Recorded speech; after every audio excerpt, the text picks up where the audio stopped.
ನಮಸ್ಕಾರ. ನಾನು ಕರ್ನಾಟಕ ಚಾಲಕರ ಒಕ್ಕೂಟದ ರಾಜ್ಯಾಧ್ಯಕ್ಷ ನಾರಾಯಣ ಸ್ವಾಮಿ. ನಾನು ನಮ್ಮೆಲ್ಲ ಚಾಲಕರು ಮತ್ತು ಮಾಲೀಕರಲ್ಲಿ ಒಂದು ಮನವಿಯನ್ನು ಮಾಡ್ತಾ ಇದ್ದೀನಿ. ಏನು ಅಂತಂದರೆ, ನಾಳೆ ಇಲ್ಲ ನಾಡಿದ್ದು ಅಂದರೆ 26ನೇ ತಾರೀಕು ಏನು ಎಲೆಕ್ಷನ್ ಇದೆ.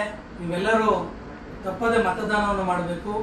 ಅದರಲ್ಲೂ ನಿಮ್ಮೆಲ್ಲರಲ್ಲೂ ಒಂದು ಮನವಿ, ಮಾನ್ಯ ಸಾರಿಗೆ ಸಚಿವರಾದಂಥ ರಾಮಲಿಂಗ ರೆಡ್ಡಿ ಅವರು ನಮ್ಮ ಚಾಲಕರು ಮತ್ತು ಮಾಲೀಕರ ಹಲವಾರು ಬೇಡಿಕೆಗಳನ್ನ ಈಡೇರಿಸಿದ್ದಾರೆ. ಒಂದು ಧ್ವನಿಯಾಗಿ ನಿಂತು ನಮ್ಮ ಬೇಡಿಕೆಗಳನ್ನ ಈಡೇರಿಸಿದ್ದಾರೆ. ಅದರಿಂದ ನಾನು ನಿಮ್ಮೆಲ್ಲರಲ್ಲಿ ಒಂದು ಮನವಿಯನ್ನು ಮಾಡ್ತಾ ಇದ್ದೀನಿ.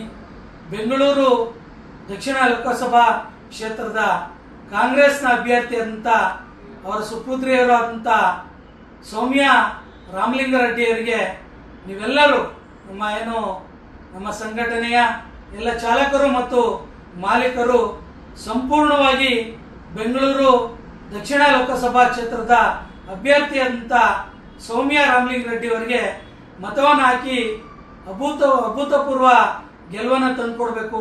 ಯಾಕೆ ಅಂತಂದರೆ, ನಿಮಗೆಲ್ಲ ಗೊತ್ತಿದೆ, ಇವತ್ತು ಕರ್ನಾಟಕ ರಾಜ್ಯದಲ್ಲಿ ಚಾಲಕರು ಮತ್ತು ಮಾಲೀಕರ ಧ್ವನಿಯಾಗಿ ಮನೆ ರಾಮಲಿಂಗಾರೆಡ್ಡಿ ಸಾಹೇಬರು ನಿಂತಿದ್ದಾರೆ. ಹಾಗೆ ಸೆಂಟ್ರಲ್ನಲ್ಲಿ ಅಂದರೆ ಕೇಂದ್ರದಲ್ಲಿ ನಮ್ಮ ಪರ ಒಂದು ಧ್ವನಿಯಾಗಿ ಏನು ಅವರ ಸುಪುತ್ರಿಯರಾದಂಥ ಸೌಮ್ಯ ರಾಮಲಿಂಗಾರೆಡ್ಡಿ ಅವರು ನಮ್ಮ ಪರ ನಿಲ್ತಾರೆ ಅನ್ನುವ ಭರವಸೆಯನ್ನು ನಾವೆಲ್ಲ ಇಟ್ಕೊಂಡಿದ್ವಿ. ಅದರಿಂದ ನಮ್ಮೆಲ್ಲ ಚಾಲಕ ಮತ್ತು ಮಾಲೀಕರು ಎಲ್ಲರೂ ನೀವು ನಮ್ಮ ದಕ್ಷಿಣ ಲೋಕಸಭಾ ಕ್ಷೇತ್ರದಲ್ಲಿ